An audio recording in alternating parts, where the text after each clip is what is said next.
Nakasuway na ba ka nga nagsakit imong lawas?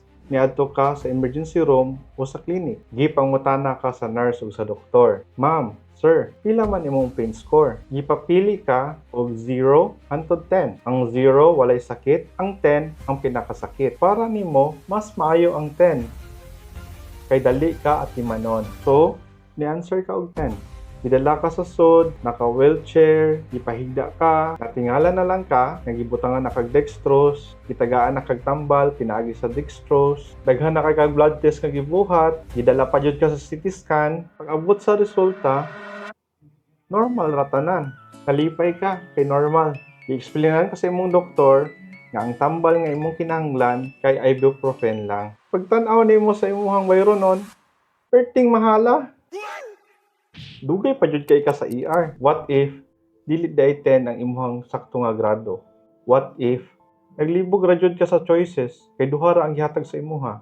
Ang 0 nga walay sakit ug ang 10 nga pinakasakit. Ug what if nakakita ka ni nga video before ka niadto sa hospital? Ako si Dr. Spinelli ug atong isgutan ang ikaduhang episode sa Bisaya Med Talks, istorya sa kahimsog Binisaya para nimo.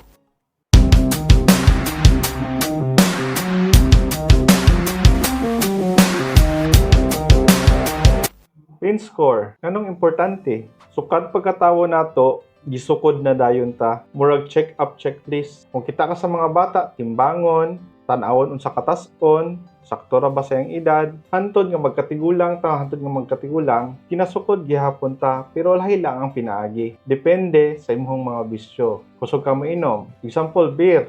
Pangutanon kag pila man ka baso imong mahurot. Ug kapila ka mag-inom sa usa ka semana. Kung magsigarilyo sad ka, pila ka sticks imong mahurot sa usa ka adlaw ug pila na ka tuig.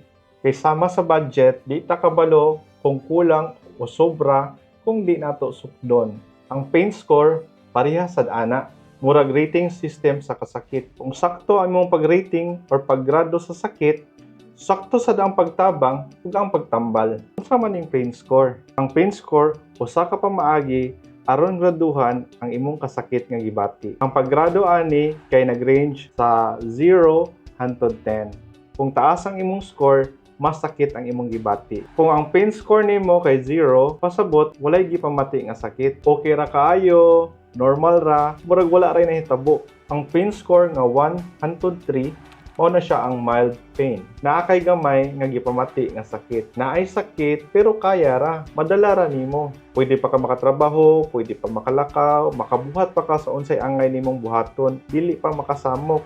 Pwede ra walay tambal, madara og smile. Ang pain score nga 4 hangtod 6 kay mao ni siya ang tunga-tunga sa kasakit o moderate pain. Murag bugat na imong paminaw. Makatrabaho pa ka ani, pero murag lisod na, magkinahanglan na ka og tambal. Ang uban medyo kasukaon or malipong gamay, pero kaya ra gyapon. Ingani ang klase nga pain kay ganahan na ka mo absent para magpahuway o moinom og tambal. Ang pain score nga 7 to 9, grabe na ang kasakit or severe pain. Grabe na kayo nga gibati ni mga kasakit. Usahay, di na kaganahan pag-istorya, ang uban, maghilak ug magluya. Ang score nga 10, ang pinakagrabe nga sakit. Murag dili na nimo makaya ang kasakit. Murag muhunong na ang kalibutan sa kasakit. Gusto na dayon ka, nga tabangan dayon. Kung nag-score ka og 10, kasagaran i-refer na namo sa surgery kay basin operahanan na. Ay mga cases sa sakit nga dili na mag-agad sa laboratory. Example, appendicitis. Bisan wala pay ultrasound or CT scan, kung ang findings sa surgeon kay acute abdomen or grabe ka sakit sa imong tiyan, unya dito dapita sa right lower quadrant, sure na gyud siya nga appendicitis, operahan na dayon ka, di na huwaton ang CT scan. Naay 5 ka rason nganong importante ang pain scoring. Una, para mahibaw-an kung unsa kasakit ang lawas sa pasyente. Kung sakit ra ba o gamay o grabe na. Tabang ni sa doktor para masabtan ang gibati sa pasyente. Ikaduha, para tan-awon kung naayon na ba ang pasyente. Human tagai og tambal ang pasyente o nahuman sa operasyon, pangutan-on matag oras ang pasyente kung niepekto ba ang tambal. Kung wala na ba siya gipamati nga sakit o ni grabe pa. Kay para kung ni grabe pa, wala pa ang tambal or tagaan og mas isog.